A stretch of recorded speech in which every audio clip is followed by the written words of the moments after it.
जय श्री कृष्ण दोस्तों, कैसे हैं आप? अच्छे होंगे, स्वस्थ होंगे, अपने घरों में खुश होंगे। आपका बहुत बहुत स्वागत करती हूँ आपके यूट्यूब चैनल पे। जैसे कि आप जानते हैं, मैं आपके लिए अचूक उपाय लेके आती हूँ। आज भी मैं कुछ ऐसा ही उपाय लेके आई हूँ। मैं ये उपाय उन बच्चों के लिए स्पेशल लेके आई हूँ जिनके विवाह में अड़चने आ रही हैं, बाधाएं आ रही हैं। उन्हें करना क्या है, बहुत ही सरल, बहुत ही आसान सा ये अचूक सा उपाय अगर आपने एक बारी कर लिया ना श्रद्धा भाव के साथ में, यकीन मानिए भगवान श्री लक्ष्मी नारायण भगवान की कृपा से आपके जीवन की जो भी विवाह संबंधी अड़चने वो सारी दूर हो जाएगी। जिन बच्चों का विवाह नहीं हो रहा, स्वयं वो करेंगे तो बहुत ही अच्छी बात है, उन बच्चों को ही करना है। मगर कई बार क्या होता है ना, बच्चे विश्वास नहीं करते इन सब चीजों पे, तो सोचते हैं क्या करना है, होगा जब होना होगा, या उनका दिल इतना टूट चुका होता है, कई बार रिश्ते की बात बनते बनते बिगड़ जाती है तो वो मायूस से हो जाते, तो वो भी इन चीजों पे विश्वास ना करके नहीं करते। अगर ऐसी सिचुएशन या इस तरह की कोई भी समस्या है तो माँ कर सकती है। अगर माँ नहीं कर रहे हैं तो बड़े भाई बहन हो तो वो भी अपने छोटे भाई बहन के लिए इस तरह का उपाय कर सकते हैं। उम्र कितनी भी हो गई है आपकी, 25 से 28 के बाद वालों के लिए तो और भी ज्यादा प्रॉब्लम हो जाती है। इसलिए कि जो एक उम्र होती है ना, 28 तक होती है, उसके बाद ना समस्याएं बढ़ने लगती हैं। अगर विवाह या रिश्ते की कोई परेशानी आ रही हो, रिश्ता पक्का नहीं हो रहा है, तो समस्या ज्यादा बढ़ जाती है। तो ये आज का जो उपाय है ना, बहुत ही सरल, बहुत ही आसान सा, अचूक सा उपाय, एक बार विश्वास और श्रद्धा के साथ आप अवश्य कीजिए।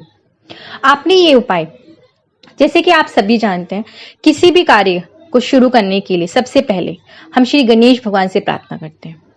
और विवाह संबंधी अड़चने हो या किसी भी कार्य को हमें शुरू करना है तो श्री गणेश भगवान से हमें प्रार्थना करके उनकी पूजा आराधना करने के बाद ही हम कार्य शुरू करते हैं। तो जैसे कि आप जानते हैं कि अगर बृहस्पति किसी का नीच कोटि का है, या उसे उसके जीवन में या उसकी कुंडली में अगर उसका गुरु मतलब सही दिशा से नहीं चल रहा है, बृहस्पति के का दोष है, गुरु दोष है, तो उसके विवाह संबंधी जो अड़चने वो आती ही आती है। तो जो बृहस्पतिवार को ये उपाय किया जाता है तो श्री लक्ष्मी नारायण भगवान की कृपा दृष्टि से विवाह संबंधी जो भी अड़चने होती है वो सारी दूर हो जाती है। तो आपने ये उपाय बुधवार से वीरवार तक के बीच में कर लेना है, जैसे मैं आपको बता रही हूँ। और अगर मान लिया जाए जैसे कि कभी पूर्णिमा गुरुवार की पड़ रही हो, गुरु पूर्णिमा जब होती है, तो आपने ये उपाय खास तौर से बुधवार को अवश्य करना है। बुधवार से लेके आपने वीरवार को ये उपाय पूरा कर लें, तो इसलिए दोनों ही दिन अच्छे हो गए। एक तो बुधवार आपने श्री गणेश भगवान से प्रार्थना अर्चना की और आपने गुरुवार को ये उपाय पूरा कर लिया, तो आपके जो भी विवाह संबंधी अड़चन है वो दूर हो जाएगी। और गुरु पूर्णिमा आती है, सब आपको पता ही होता है, जब भी आपको गुरु पूर्णिमा लगे आपने ये उपाय कर लेना है। तो जैसा आपको मैंने बताया, अब आपने करना क्या है, आप एक लोटा ले लीजिए। ध्यान से सुनिए, जो भी मैं उपाय बता रही हूँ आपने उसी प्रकार से करना है। ये नहीं बाद में पूछना ये संभव नहीं हो पा रहा, ये नहीं हो पा रहा, और ऐसे नहीं करना। उपाय जैसा बताया गया उसको उसी ही प्रकार से करना है। एक लोटा ले सकते हैं स्टील का, संभव है, इसमें संभव है, नहीं संभव है तो आप एक मिट्टी का कलश ले लीजिए, वो इजीली मिल जाता है आपको कहीं पे भी। और स्टील का कलश भी कोई ज्यादा महंगा नहीं होता है, तो अगर संभव है, क्षमता है, तो आप दोनों में से जो भी कलश है आप ले लीजिए। बुधवार के दिन नहा धो के स्वच्छ हो जाइए, आप इस तरह का कलश ले लीजिए। और आपने चने की दाल लेनी है। आपको मैं एक चीज बताऊं, जो चने की दाल को क्यों बोला जाता है कि विवाह संबंधी जो भी अड़चने दूर होती है उसमें सर्वप्रथम चने की दाल ही आती है। चने की दाल जो होती है वो मांगलिक कार्य के लिए ही शुभ मानी जाती है। उसमें एक अलग ही जो, कभी मैं इस बारे में अच्छे से डिटेल में बताऊंगी। आपको पता होगा कि श्री गणेश भगवान को भी लड्डू का भोग लगता है। लड्डू किससे बनते हैं? बेसन से। तो चने की दाल का जो आटा हुआ बेसन। बजरंगबली भगवान को लड्डू का भोग, बूंदी का भोग लगता है, वो भी बेसन। ठीक है। श्री लक्ष्मी नारायण भगवान को हम पीली वस्तु का भोग लगाते हैं तो उसमें भी बेसन ही आता है। ठीक है ना।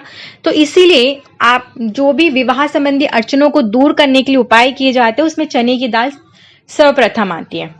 तो आपने 500 ग्राम नेट वेट जो है 500 ग्राम चने की दाल लेनी है। एक कलश लेना है, कलश स्टील का हो तो, और अगर मिट्टी का है तो भी चलेगा। ढक्कन उसका अवश्य ले लेना, नहीं ले सकते अगर ढक्कन नहीं मिल रहा है तो कपड़ा ले लेना, लाल रंग का या पीले रंग का, सूती कपड़ा चलेगा।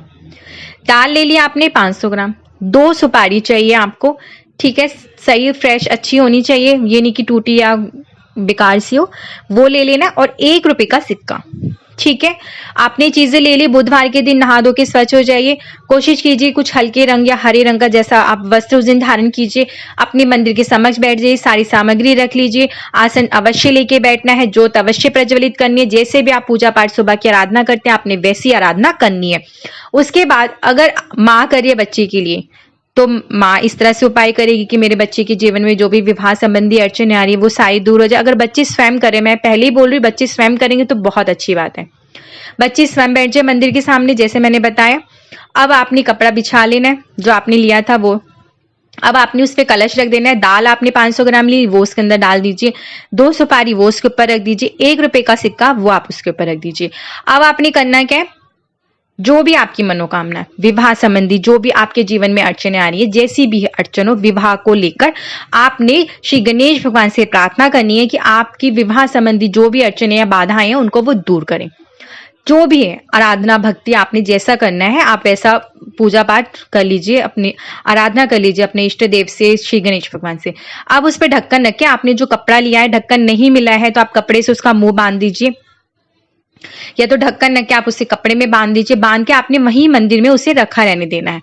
संभव हो सकता है तो ओम श्री गम गम गणपति का जाप कर लीजिए 108 बार, 21 बार, 51 बार, 11 बार, जितना आपसे संभव है। ओम नमो भगवते वासुदेवाय का जाप कर सकते हैं। ठीक है, आपने ये कर लिया, मंदिर में उस कलश को वैसे ही रखा रहने दीजिए। अब आपने करना है कि अगले दिन, जैसे कि मैंने बताया बुध और वीर दोनों दिन करना है।